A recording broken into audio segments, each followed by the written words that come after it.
seeing the boys at such an early age learn to fall and get back up, watching these boys go through that at such a young age and conquering their fears and dropping in at 2 foot, 4 foot, 6 foot, 8 foot ramps. I remember a moment where I thought, I have this infinite strength because I'm fighting for my family. Don't get in the way of your kids' fun by having expectations on it. If you let them take the lead a little bit sometimes, they'll teach you how to play again. My best piece of advice for dads is... Alex, every dad has that story that just lights them up, that they love to talk about with their kids. What is your favorite dad story? Yeah, I don't know. There's so many different stories. When I think about it, kind of the biggest thing in their life, I got a 4-year-old and a 6-year-old. The 4-year-old's my son, the 6-year-old's a stepson. And we got another girl coming on the way in February. But I made the mistake of showing them a skateboarding video. I never grew up skateboarding, but we were just watching them, and as boys will do. And they started talking about it so much that I bought them skateboards. And I didn't realize for myself how dangerous just standing on it is when you're 44. But the long process for them learning, I've done multiple different sports before, but skateboarding's really hard. But they kind of really liked it. They liked the graphics on the boards, and they kept going at it. And then I built them a mini ramp in the garage, and they started going to skate parks this summer. And some of the best memories are watching kind of how they interact with each other. Their temperaments are slightly different. There's a lot of similarities, but they're slightly different. But seeing the boys at such an early age learn to fall and get back up, they wear full pads and everything. And then watching them do things that for me to drop in on a 2-foot ramp, especially the first time, it might as well be, parachuting out of an airplane for how the pure terror that I felt.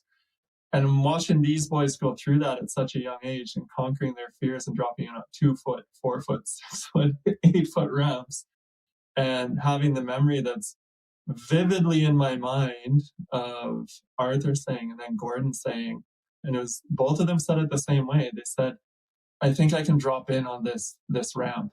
And then looking at the ramp, trying to hold in my fear when they do it, because I envision how hard falling is for when I fall, not when they fall. And seeing Arthur and then Gordon dropping on those 6 foot and 8 foot ramps, I mean, that was kind of a visceral just moment of pride at such an early age for them.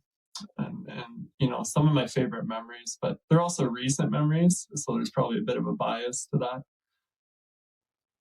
Nothing wrong with that, man. It's one of those things, right? Your stories change over the years.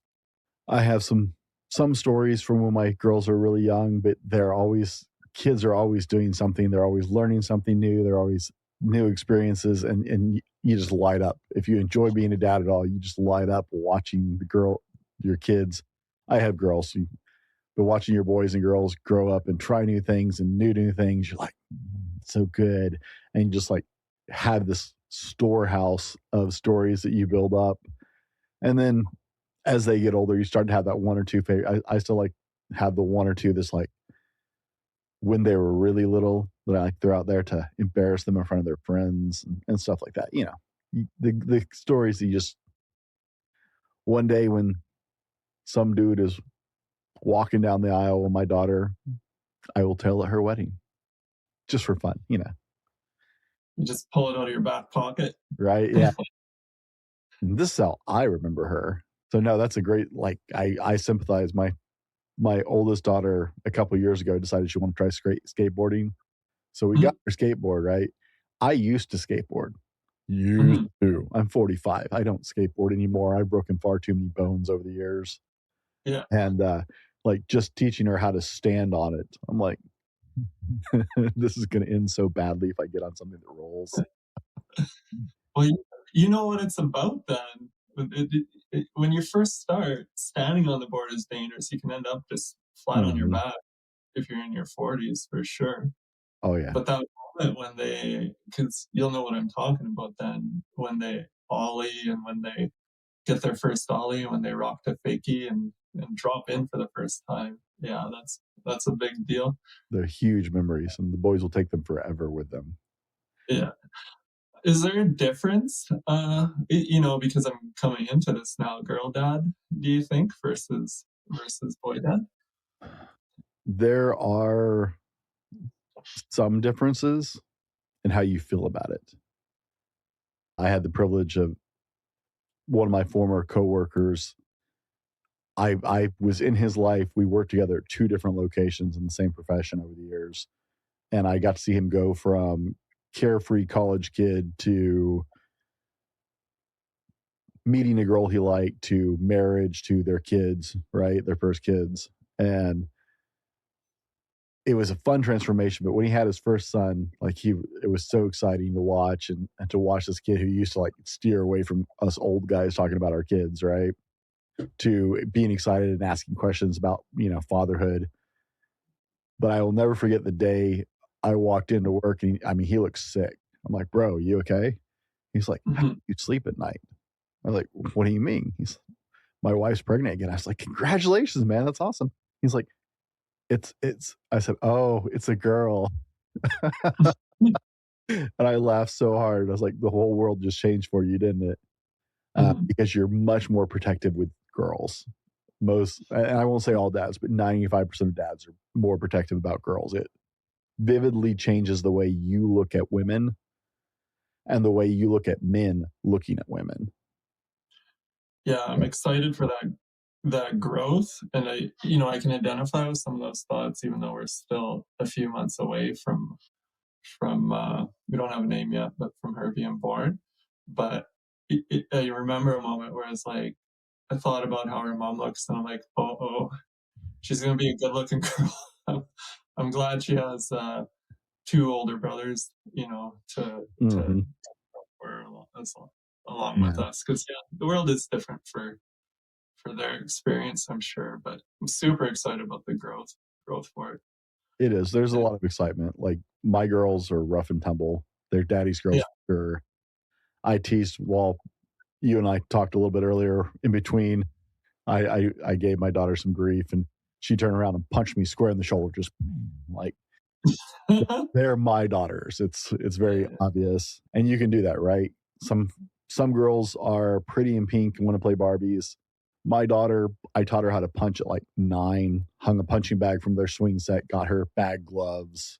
yeah, She's the one that if they're out with her friends, she's the one who's going to handle any trouble. I guarantee it. And so, like we go hiking and fishing, and I do everything with her that I would with a boy, and she yeah, loves it. And my youngest daughter is only a couple steps behind her on that kind of stuff. She's not quite as rough and tumble as the oldest, but so it's later when things start to differ. They respond. Their brain works different than a boy's to how you talk mhm, and what you say. So the same red flags that go off when you talk to your spouse or your mhm, partner or whatever, right? When you're like, this is what came to mind. This is what I thought about saying. This is what I actually said, right? Because they're going to hear it very differently. So it happens with your daughters too. You, yeah, this is what I said. This is what they heard. This is what they imagined they heard. This is how they translated what they heard. So like yeah, everything you had said has 7 different meanings. yeah, You got to figure out which one they responded to sometimes, yeah. like with any female. So I'm going to have some guys going, yup. And I'm going to have other guys going, you're a misogynist bastard. It's just the truth about the way our brains working differently. Yeah, it is true. It's true. It is true for everything. I grew up with four sisters, which might be my only saving grace. And so I know That will help. that I have to code switch kind of when I'm talking in different areas.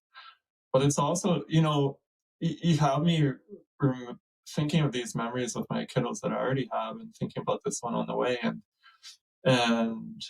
I think that's a lot about, if I can transition a little bit, about what the beginning of my book was about. Was I could have lost all this. I could have not been in their lives, or been severely restricted with how much I was in their lives, going through this separation process. I like to assume that wasn't the end goal that my ex was going for, but it was just a strategy she was trying to use at the beginning for negotiating through legal battles. But when I think about these moments of joy and how much of, how important it is for a father to be in their kiddo's life, Mm-hmm. and, boys, we have a girl, and that's with my new relationship. We're engaged, but which, in some ways I think it's going to be neat to have a kiddo without kind of those legal complications off the start as well. But if I hadn't been as strategic as I was, and if I hadn't, brought the legal fight, not a physical or a verbal fight, that I did in order to protect my ability to be a father through the custody battles in family court, you know, we might be talking about something completely different. If I might not be on this podcast then. And it's a bit humbling to kind of think about all that. Gents, I sleep on a My Pillow. I sleep on My Pillow Giza sheets and My Pillow body pillows. I have My Pillow towels. My wife wears My Pillow slippers. We have My Pillow merchandise throughout our entire house because it is such great quality products that I love every single one of them. And I would never recommend a company to you that I don't use. We're proud to have Mike Lindell and My Pillow as sponsors for this show. You can go to mypillow.com and use code TFM, super complicated. That's our parent company, The Fallible Man. Code TFM for up to 80% off your order and free shipping on orders over $75 for our listeners. You get to support a great American company that is employee owned, and you get to help us keep making shows just like this one that you're listening to right now, as well as you get great products that you can trust and that are amazing in your home. So go to mypillow.com, use code TFM to get discounts on over 200 products. Guys, it's a win-win-win for all of us. Let's get back to the show.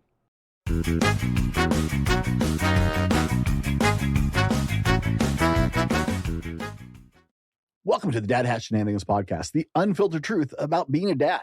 Real dads, real stories, unfiltered, candid conversations on fatherhood. I'm your host, Brent Dallin, and today my special guest is Alex Dane. Alex, welcome to the Dad Hat Shenanigans Podcast. Thank you so much for having me. Alex, I got to ask, it's not the Dad Hat Podcast if we don't talk about the Dad Hat. So tell us about the hat you chose to wear today for the show. Yeah, so I spent some time thinking about it, and this is my running hat, but it's a I don't know if I pronounce it right, but it's Shelly. And but this hat specifically, Bond, it has two meanings to me. One, I wore it through a series of 3 ultra marathons, and I think both kind of life ultra marathon could be a metaphor for life, parenting, as well as legal battles, in that you need to be very consistent and go for the long haul. But as well, a lot of it's about kind of the internal monologue that's going on along the way, and emotional regulation to get you to the end. There's no end really, but yeah. And this hat came along with me on 100-mile races over mountains. You are a sick man. I'm just sorry. I'm running I something shooting at punishment sometimes. If I'm running, somebody is shooting at me. I never understood runners. Yeah. Give me heavy things to move or whatever, but God, no, I've never understood people who actually like to run. If you skateboarded at all, one similarity I noticed for it is, the love with the possibility or sometimes getting hurt is alive and well in both those sports for sure. I'm big into like strongman type sports. And oh wow! It's always pushing that. Yeah. How weight can I broke my neck on a 600-pound carry. Yeah. Yeah. So That's crazy. How long were you out for? That was the beginning of January 2020. So that was a rough year, right? Because we rolled right into the dreaded Rona. Yeah. While I was down with a neck brace, but I had a neck brace on for 3 months. Yeah. Which was horrible because I had to sleep upright. So I had to sleep in my guest bed with a mount pillow so I could sleep upright with the neck brace on. So I had to sleep apart from my wife for almost 3 months. and I had to sleep upright, and I had turned like you know what? God smiled on me, bro, because I Yeah. fractured my C5. If I had broken my C5, I've met guys with broken C5s who survived. Most of them are in Yeah. wheelchairs, partially paralyzed on one side, and that was the best outcome. The doctor said if the bone had moved at all, best outcome, motorized wheelchair with the use of being able to breathe on my own and the use of one side of my body. So Yeah. God smiled on me, went back to weightlifting. You Uh, did go back. oh, yeah, Yeah. yeah. That took a while. I had to ease back into it.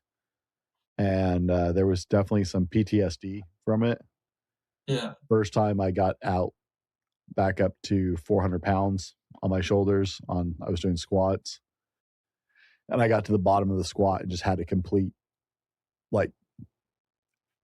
I don't know, the episode is the right term. Like, I managed to get back up with it and rack it, and my wife found me like just curled up against the wall, shaking, and it was my brain going, hey, remember the last time you had this much weight on your shoulders? Like, it didn't end well for you, you know. So it took a while to work through that. Not only did I have to come back physically, but I had to work back through of no, this is okay. This was so, and that was a freak accident. But yeah, so glutton for punishment, I understand, but road running, I don't. Yeah. Sometimes we pay a heavy price for gaining the strength of resilience. Mm-hmm. Now I have What? a friend who likes to run, and he loves it. Like he gets out there, and that's where he gets clarity, and like Yeah. he thrives in it. And I was like, you're still It is weird. There's a lot of weird culture to it for sure. But I think I'm not strong man, but I've lifted some weights over my life as well, and there are some similarities. Slightly different feeling, but you're mm-hmm. definitely chasing that gain through pain, to use the 80s version of weightlifting Well, terms. there are a lot of people who think I'm weird for wanting to lift the weights I do. So, you know, I'm sure it's perspective. There are a lot of people who are like, why would you do that? My father asked me, it's like, Yeah. okay, I'm amazed that you can lift that much weight, but why would you ever want to? It never even crossed my mind to want to move that kind of weight. I'm like, Oh, really? No, because I can see that for sure. For sure. so Uh, yeah. what was your go-to deadlift squat? Oh no, I love I'm one of the idiots who like love squats. I squat 2 to 3 Yeah. times.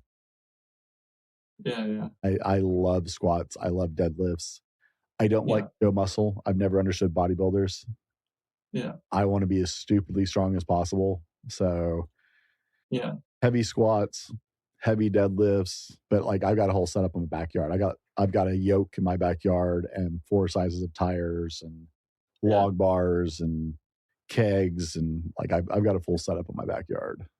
Yeah.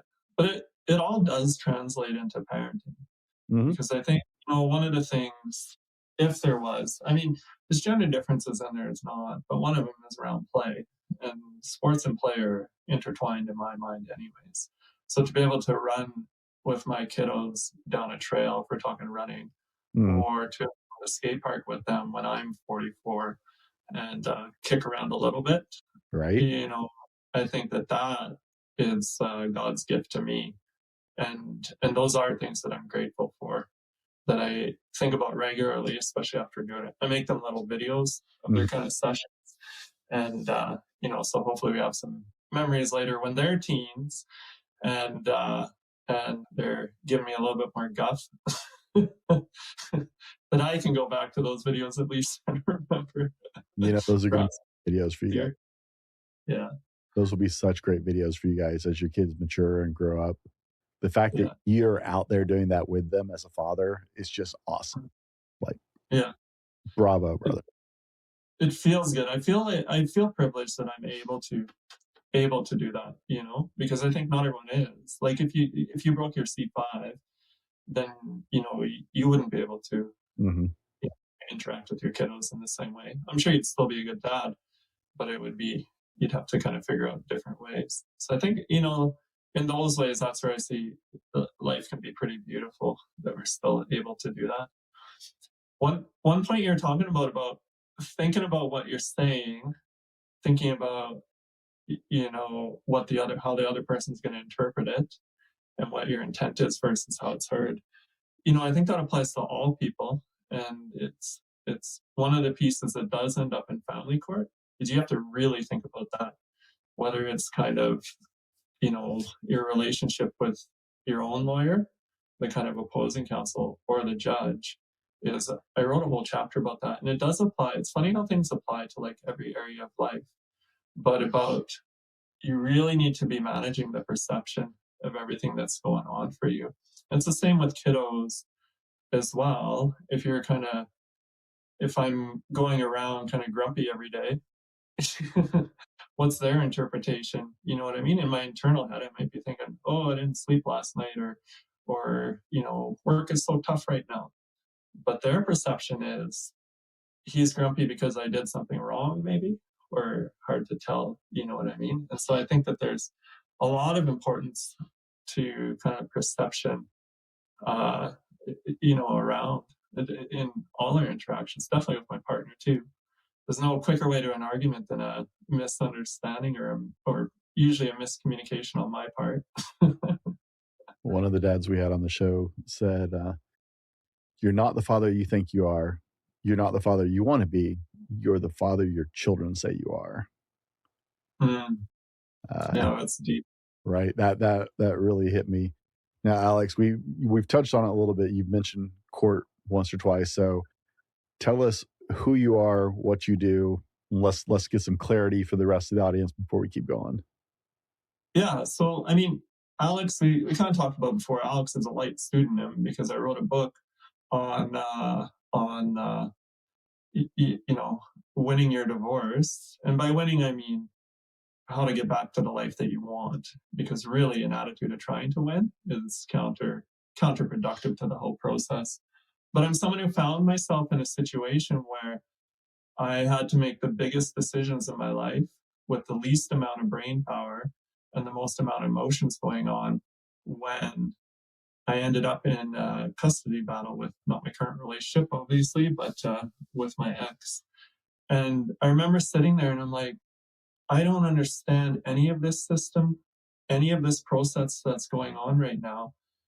And luckily, I spoke to one person who said to be strategic. He's kind of in this space too, as the dadvocate. I think it's Jude Sandoval or something like that. And he said, be strategic. And so, I mean, I took that literally. I'm in healthcare, but I also have a business background. So I made a PowerPoint of my strategy so I could show to my lawyer of how we're going to do this. But when I was through the process, I translated everything I learned into a book that I think is a tactical guide as well as an internal guide to kind of get through the whole process, so that if you find yourself in a custody battle, that you can get to the end and find the life that you want again. Okay. I wanted to clarify. You've referenced the books once or twice. Like, oh, we should say you've written a book, so that makes more sense to people. Can't assume they've read your bio yet. Well, we'll have. No. I thought, I typed up the book. I had a book in my mind. Now, Alex has actually written a book, so we'll have a link for you guys on that if you're interested in following farther into that. Yeah, and if the book's a bit too much too, you can follow my Substack. It's if I do a little plug, howtowinyourdivorce.substack.com, and the book is pre-sales are beginning pretty soon, but it's www.howtowinyourdivorce.com, and it's something you read it, take what you want out of it, and leave the rest behind, and we'll go there. But the thing that I love about being on this show is that it's actually, I can feel that it's another phase in my life where, I'm getting far enough past the whole process that it's one of those kind of periods in life again where these are the good times, and I know it's the good times because my kids are young enough that I don't know, we don't have the big challenges yet that might happen later. Maybe they won't, but I suspect there will be something or other. I'm distanced enough from that whole court process that it's starting to fade into memory, and just generating all these these moments, because I think there's only certain times in our life where it's the good times, but we know it's the good times, because there's a lot of times when I think back and I'm like, oh, those are the good times, and I didn't notice it while I was going through it.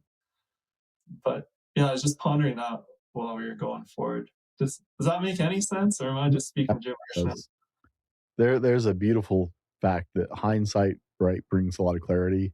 There's a lot of things in life where when you're in the midst of it, you really can't see with the clarity. You become very tunnel visioned. Going through a divorce is definitely one of those times where you're just trying to survive and make sure that you have your children, or that you're going to be in their lives regularly, and you're trying to negotiate all that and figure out all that, and it's like you could have a great experience with your kids during that time. It's not what you're going to see at the time, because Mhm. you're trying to tread water, right? You're trying to survive. You're trying to make sure that your kids are in the best position possible, period, that you're still in their lives. And I don't know if the court systems in Canada are like the court systems in the US, but quite regularly, fathers get shafted pretty hard in the US as far as parental rights and time with their kids.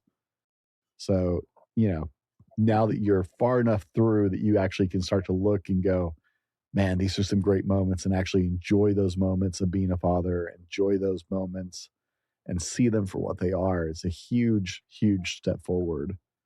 And you're going to be able to look back on this and see some great times. Yeah. Yeah, I think if I was thinking about the court systems, I suspect it is pretty similar. And one way, although there is some truth to what you're saying, you know, one process along the way, there's a couple sayings that I stole from other people. One is, and I'm gonna butcher this, but that Stoic quote where the problem is the way. And so very early on, I saw, okay, I'm going into these situations. And like we were talking about earlier, I have to worry about this perception. And how are people seeing me? And I said, it's all seen because it's such short interactions. Even if you have a long court day, it's a short interaction, really, compared to the gravity of everything. I'm like, they're seeing me through a lens that is the stereotypical vision that the world has. It does become gendered. And I do think it's kind of both sides, because I can see the other side too, because you see other court cases. I saw my ex in that, and I'm like, the court system sees them through a lens as well. And so there's pluses and minuses. I do think it's slightly balanced against men as well through the whole system, like you're saying. But I kind of saw early on that although I need anger through this process for energy and to be able to kind of fight when I needed to fight, when everything feels hopeless, that's where you really need anger to kind of push you through, and that singleness of purpose, which we're very lucky as parents because we have that purpose, which is our children. And so another saying that kind of stuck with me was that Albert Camus one, which is in my darkest winter, I found my everlasting summer, which I know I butchered as well. But at the darkest point, when I reached my lowest, everything felt hopeless, even though it probably wasn't. I remember a moment where I thought, I have this infinite strength because I'm fighting for my family. And then seeing kind of the stereotypes, I'm like, okay, this is an unfair system. And now that I understand it's an unfair system and I can accept that, then I change my strategy knowing that I'm working within these perceptions. And I talk a lot about that, is managing the perception of the judge, of the different judges, because you usually have multiple court appearances, your own lawyer, other lawyers, to kind of get through this whole process. And then both with, understanding that the level of strength that I actually had and using those kind of perceptions to my advantage, I think helped a lot to get through the whole process. If that's too technical, I apologize again. Now I'm being Canadian, apologizing before before anything I was going to happened. leave it alone, man. I wasn't even going to say. I have too many Canadian friends to tease too hard. So You're not too far away in Washington. no, and I have several friends in British Columbia, so I don't tease too hard to our Canadian brothers and sisters in the North. Y'all are definitely some of those polite people in the world for sure. Yeah. Alex, Let me ask you, what was the best advice you got when you found out you were going to be a dad?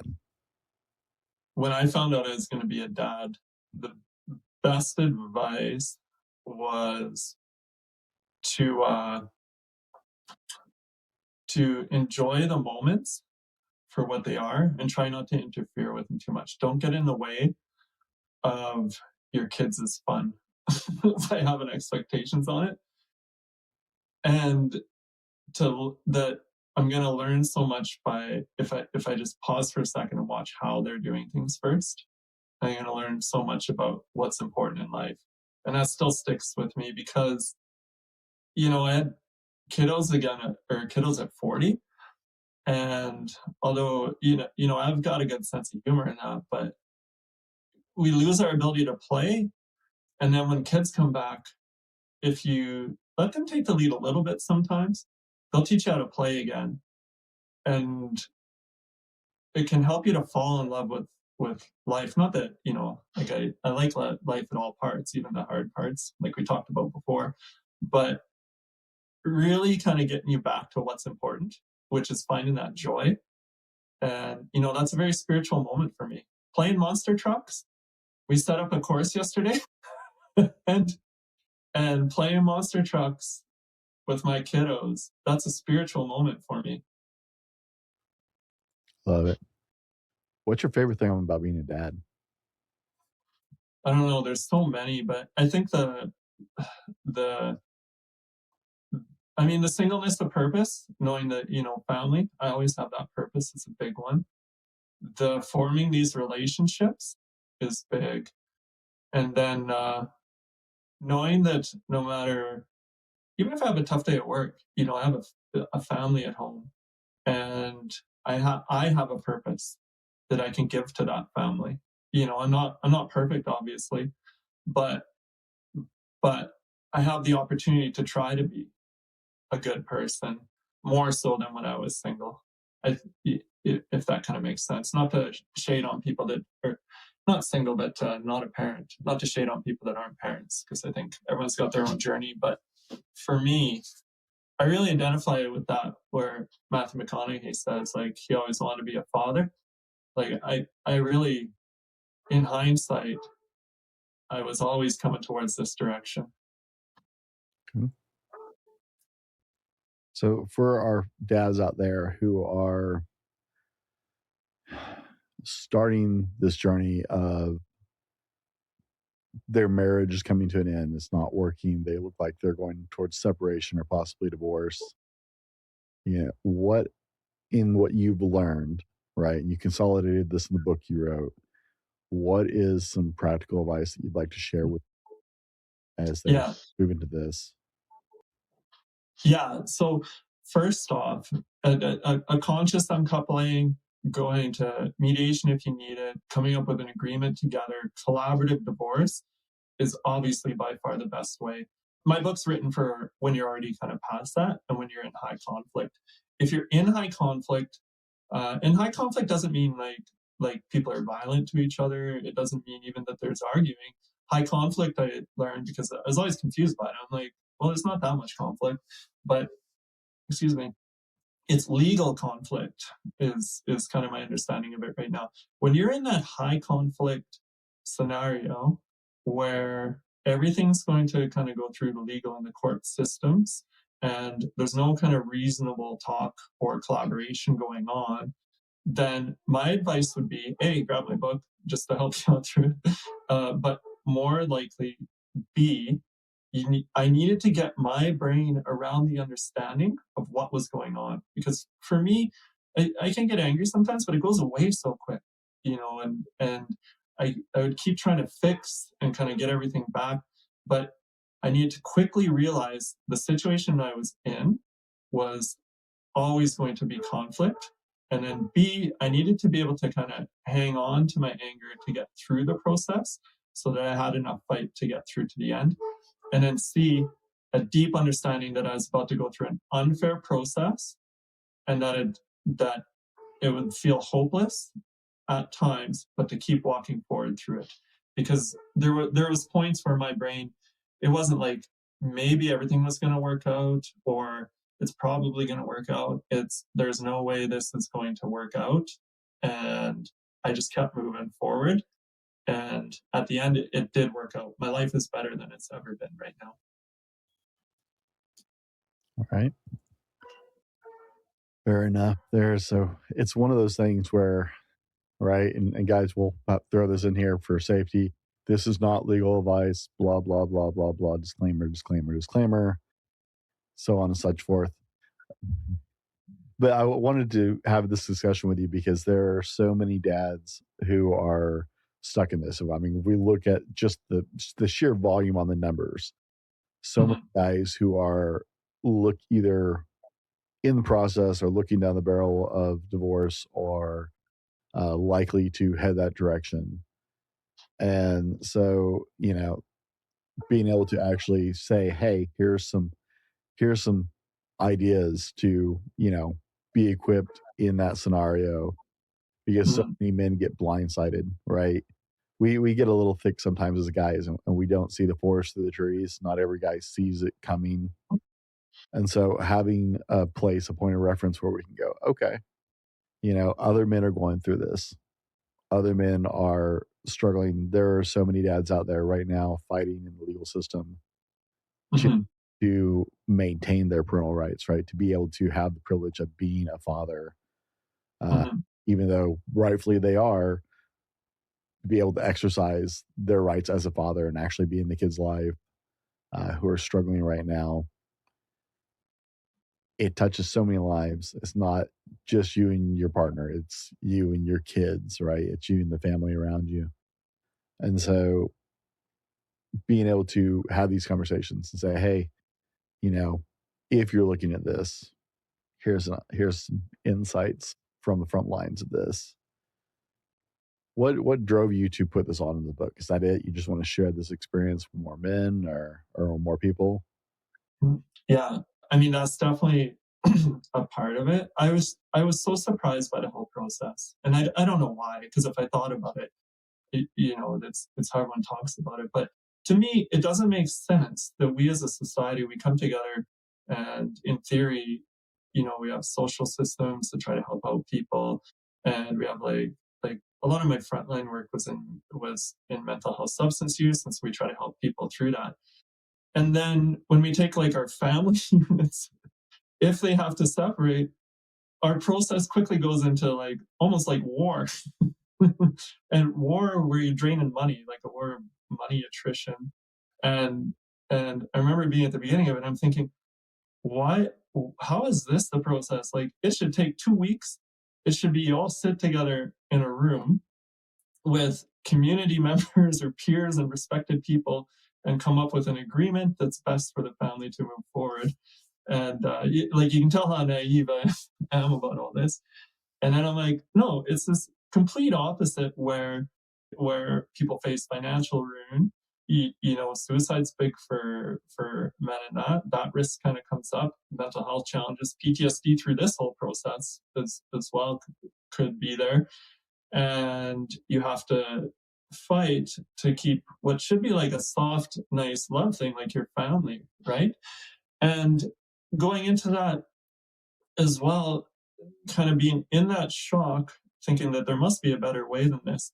But also, there's so much knowledge that people aren't saying. And legal knowledge, yeah, I'm definitely not giving legal knowledge. I have no legal experience. I'm giving my experience, that's it.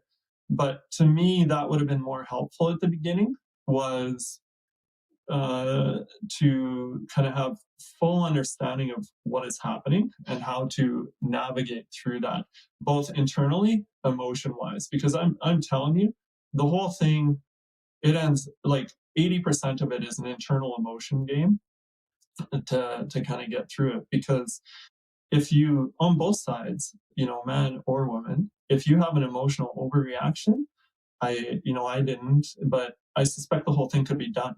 You go into court, if you had an angry outburst, you're going to be done. Or if you have an angry outburst outside of court, and depending on recording laws and it's recording, you could be done. If you have too much of a crying outburst in both those situations as well, it's not going to go well for you. And so kind of getting that internal game. And, I'd had a lot that I'd learned over life to kind of, to be able to kind of share through getting that through. But then as well, like little things about systems, I knew systems, but not this particular one. And understanding that, your lawyer, they represent you, they have to vigorously defend you, and that, but they have other competing relationships that, and my lawyer was great, like she was so good, but I also started to understand, like they have a firm, they have relationships with these judges, that, and they need to balance that. They're not going to do something crazy to try to defend you and then sink their whole career so you get your kiddos back, right? Not, I don't know if there is such a thing, but that only happens maybe for the very rich people. I think they give lawyers enough money that they'll do some crazy procedural stuff. But that's not likely to happen for you while you're in the court case. But understanding kind of how to manage that would have been very useful. I spent way too much money sending emails because I was like, if I give enough information to my lawyer, they'll use this. And so, but I didn't realize that at the beginning. That's how naive I am too. Every email was I can't remember how much now, $30 or $60, even if it was a 2-minute email. And so I got some stuff about the practicality of all that and how to put it together. And even if you have that legal representation, if you're going through that, you still need to put together a coherent story for your lawyer to use, because they have ethics that they follow too, and they have to kind of follow truth for kind of what your story is, and it's got to be coherent, both for your own lawyer, but as well when you go to court, if you want to have a kind of chance at this. So sorry, that's my long quick rant at it, but I wished I knew all those things.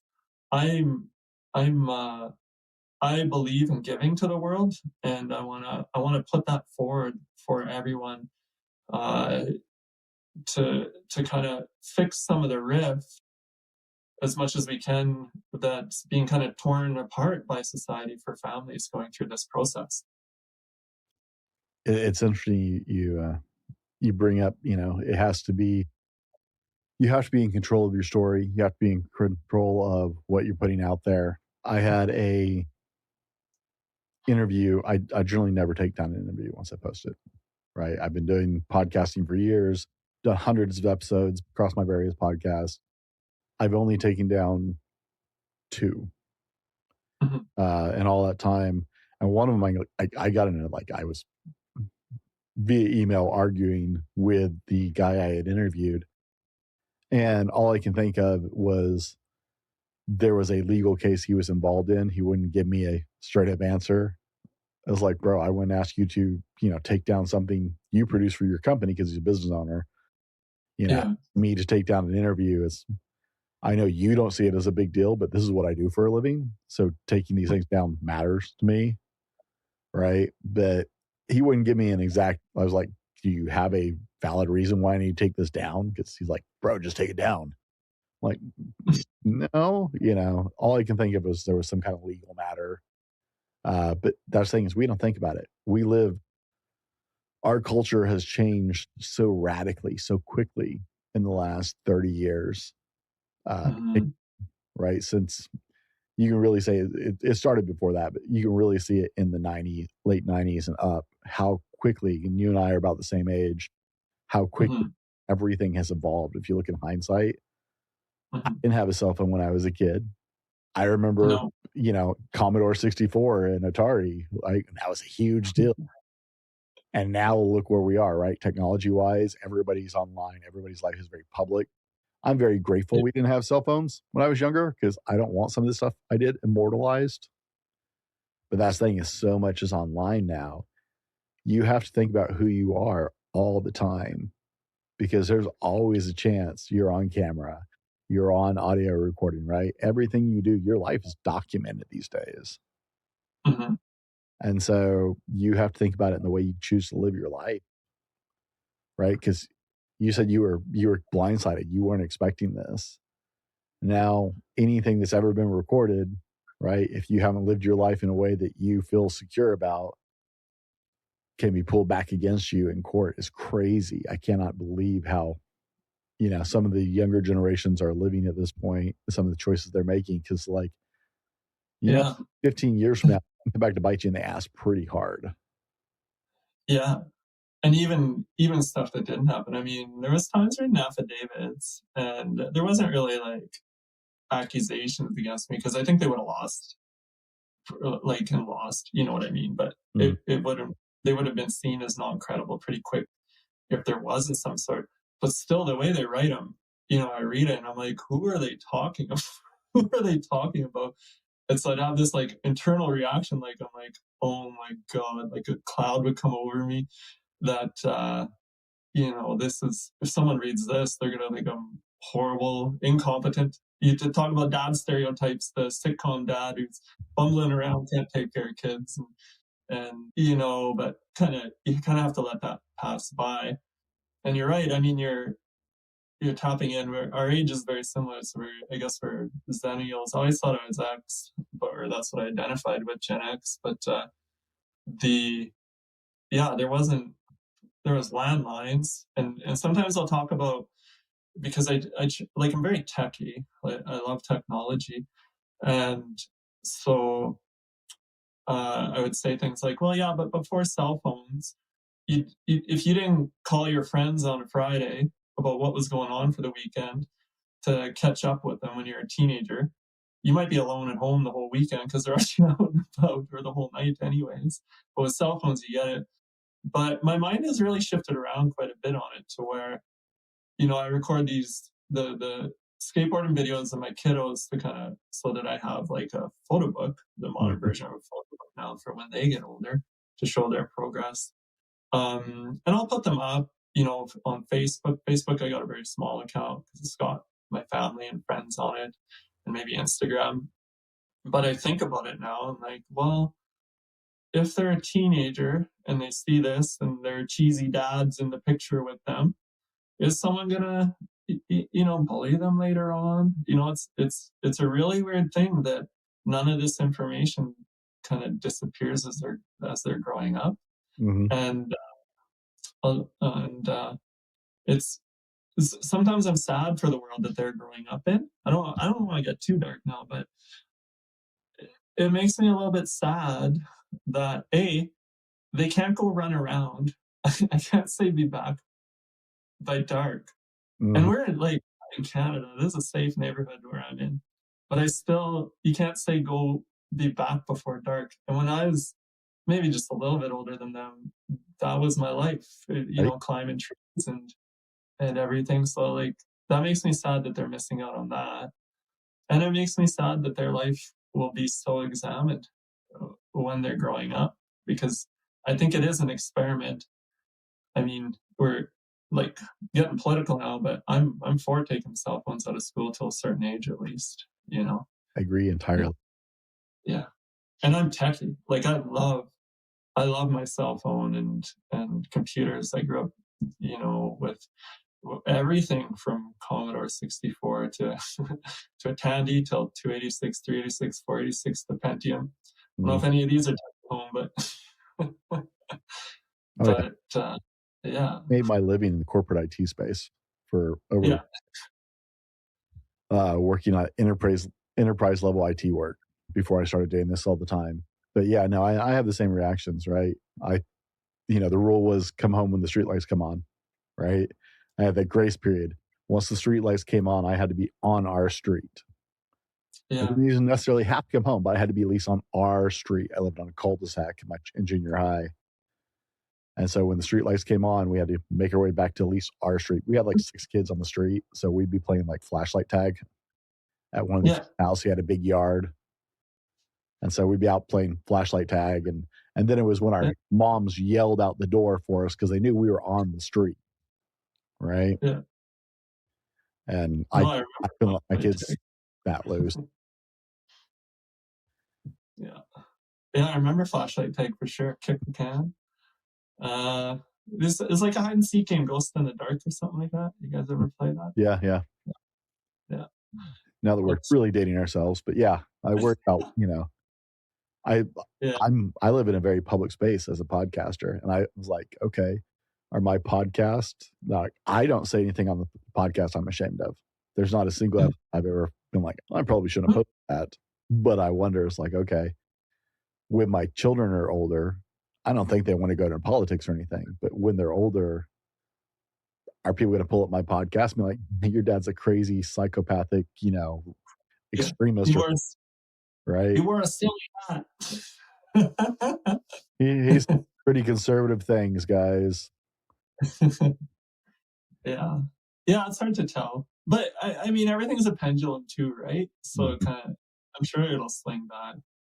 Do you think there'll be cell phones in classes 5 years from now for 12-year-olds? Like, I don't think so. I know we're experimenting it here. I don't know if it's the whole country, but in Washington State, they've actually implemented a program. So our kids Yeah. actually bag their cell phones when they're walking to school now. Yeah. Yeah. Yeah. They're, That seems fair. they have been issued a special bag that has a special kind of clasp on it. Their phone has to go in the bag. And Yeah. then there's a post they can tap it on as they walk out the doors to leave to unlock the case. But that case is locked.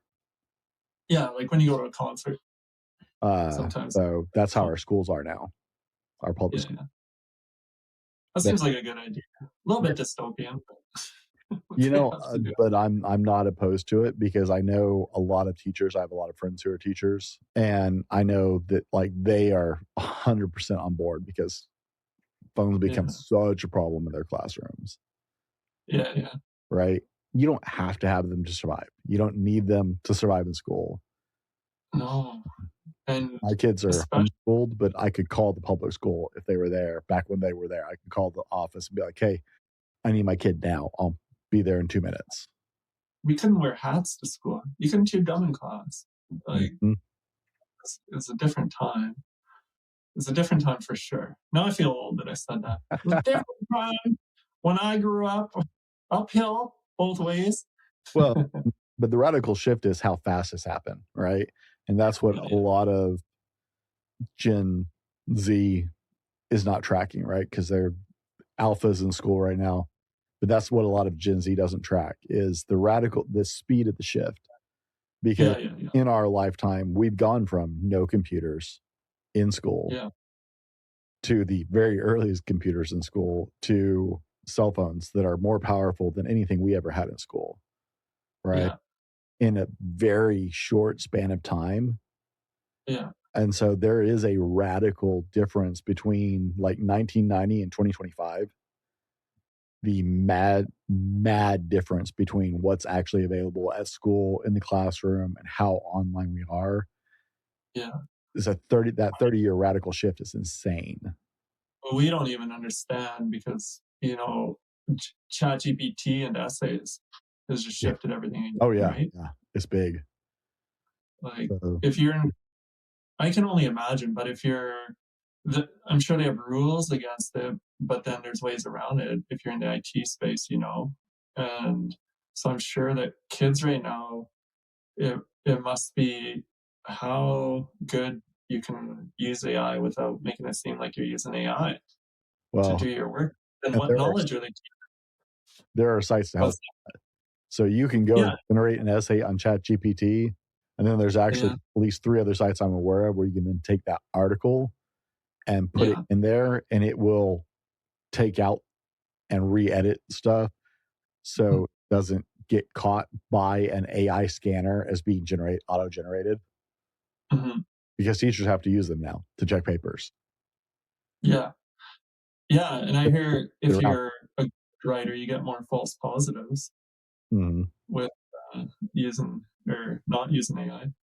But I mean, I take all these things in because it's like to reflect it back to parenting is, I mean, these are things I think about as a Oh, yeah. father, and I'm like, well, how I'm a 4 and a 6-year-old right now, and a baby on the way, but thinking thoughts like, how do I make sure they have critical thinking so that if it's kind of AI all the time, that they don't like that they don't end up not being able to do work if there's still work, you know? Oh, yeah. And You know early what I mean? studies are not positive on that. Yeah.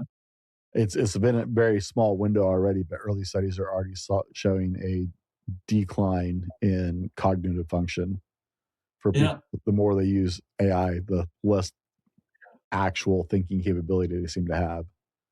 Yeah. And we likely have it. I mean, I guess the jury's still out how much critical thinking I have, but definitely were a science computer. I mean, calculators, I remember them talking about whether to use calculators at an early age or not.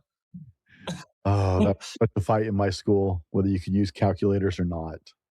Yeah, for yeah, seems so hokey now, right? Compared to compared to the possibility of having yeah, EPT in your pocket, yeah, an Alexa device. yeah, and then resilience too. Like, I mean, that's part of the reason why I like them skateboarding. I had to get over my own anxiety when they were falling a Mhm. little bit. I guess I'm a bit of a softie for the kiddos, but with their pads, they're fine. Um, but there was conscientious thoughts about it, like, oh, this is good for them because if they can't go rough and tumble outside, because there are studies around how risky play is very important. Yeah. And in my day job, I did work in child psychiatry for quite a while, and so I saw kind of the worst of the worst cases, and I could see, that there's some for younger than adolescent. It was always kind of boys struggling, and I'm just talking percentages here. And then into adolescence, it was more the girls. It's kind of the demographic shifted, but I could see that with the anxiety that people would have or the restlessness, that this risky play, and not to use one thing to solve a complex problem, but risky play was very important. And so some of the conscientious decisions around parenting are those things that I do. So trying to keep it so that, my 4-year-old, I'm not doing everything for him for rushing into cards. I know everyone knows this, but have the time and space so he can put on his clothes. And so I'm not all anxious on his back saying, hurry up with your socks. So I don't kind of put that anxiety into him, Mhm. but as well, giving him the space to fall down 1,000 times at the skate park or kind of other areas. But I don't know, they're kind of rough and tumble boys, so they just started doing it anyways. Now I'm kind of like, well, you could jump off of that, but these are the consequences. So I probably wouldn't. It's a little bit high.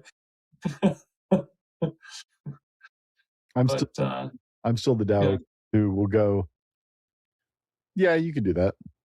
Like my daughter's like, I really want to do this. Like, okay, go ahead and do that. It's like, no, yeah, and you're right. And when they're like, my brain can calculate, it's like acceptable risk level. Yeah, yeah. they're probably gonna sprain their ankle or do. Yeah, go ahead, you're fine.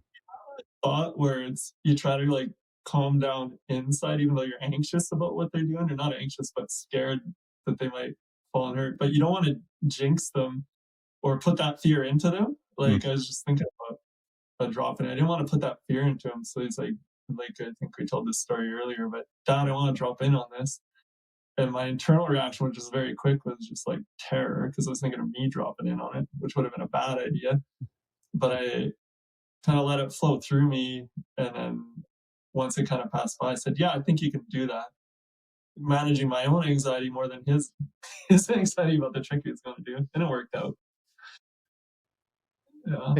it's important. Kids have got to discover on their own, right? And that's the thing is we look at all of the technology that's happening so rapidly because we've been alive long enough to see when it wasn't normal, wasn't every day to now, right? Mm-hmm. And so some of our anxiety about all the change and all the differences and how fast it's changing puts us in a state of, oh my God, like, is this okay? But then you look at our children, this is the only world they ever knew. This isn't, Mm-hmm. they see it from a totally different perspective. This is normal. This is the only world we know, right? Mm-hmm. We get some of that parental anxiety because we are old enough to remember when it wasn't quite like that. Like I said, there's been such radical change in the last 35 years, 30 years Mm-hmm. that the generations that are coming into that are going, I remember when, and we have to stop and go, wait, yeah, but they don't. This is just Mm-hmm. life to them. This is normal. This isn't a change. This isn't something new. This is just the life they live. Yeah. In some ways, I have to humble myself a bit because I don't. I don't have the experience of the world too. And so when I'm thinking about some of those future decisions, sometimes I think is I don't fully know the best path for them. Like I can set them up with values and the guidelines that work for me, but who knows what the world will be like in 10 years, let alone 20 years for them, and what values and kind of skill sets they'll need. But that's why I think, like, I do think of kind of spiritual guidance. There has to be something kind of bringing us all through this. But sometimes I think, I don't have all the answers, but that's okay too. Well, that's why we have conversations like this, because together we have a whole lot more knowledge and experience, right? When dads talk, and that's so important for dads. That's one of the reasons we do this show. There are so many dads that don't have a community of dads around them. Mm. When we talk to other dads, we can have a collective knowledge base to go, oh, okay, that is normal. Oh, okay, my kid's not the only one who does that. Oh, your kid, you worry about that too? Okay, that, because that gives us a base of knowledge and strength to go, okay, maybe I'm not screwing my kid up quite as bad as I thought I was, right? Because we're all worried about that in the back of our minds. We're all like, I'm trying not to screw up this kid. Yeah. Yeah, no, that's so important. The network is so important. I know it's hard to go talk to new people and that, but if you don't have that network, and I think, and you're a parent or a dad, you need to get that. And I think it's a resilience thing too. If it's hard to go to the dad's group, or it's hard to talk to your friend who's a dad, I think build that resilience so that you have that network. Because I have a whole chapter on it, but having that backup network, you need the people that call your BS. You need that straight talk sometimes. You need those people that are your support. And yeah, you need those people that are kind of normalizing your experience. Because if it's just me and my own mind going through this whole process, I can get pretty tangled up in there about, what's going on and what's normal in that. But even just speaking out loud to someone else, the truth, the shining the light of truth on the words, it becomes very apparent, whether what I'm saying is is nonsense or whether it's great parenting, Absolutely. Alex, got to start landing this plane. What is your best piece of advice for dads out there? My best piece of advice for dads is to take it easy on yourself and just focus on play, and you'll be okay. Where's the best place for people to connect with you? Obviously, we'll have all your links for the book and everything else in the show notes, but where's the best place for people to connect with you? Yeah, I mean, if you want to interact with me, just connect with me on the Substack. Any of the socials work. There's a little bit of Facebook, a little bit of Instagram, but howtowinyourdivorce.substack.com. And I welcome anyone asking questions or wanting to chat a bit. You'll have me on the other end of the line there. And then the book, www.howtowinyourdivorce.com, is we'll have pre-sales coming up soon in October. All right. If our listeners heard nothing else today, Alex, what do you want them to take away? I'll go with the ever classic. Take it easy on yourself, and the fact that you're even questioning anything that's going on puts you a step ahead, because as soon as we kind of question what we're doing, then we're working towards the right answer for the direction we need to go. All right. Guys, thanks for joining us today on the Dad Hat Shenanigans podcast, a community of dads just navigating life challenges together. For Alex and myself, be sure and connect with us wherever we are. We're here, guys. Ask the questions. Find Alex. If this is a conversation that is helping you, share it with someone who needs it. Until next time, laugh, learn, and live the dad life.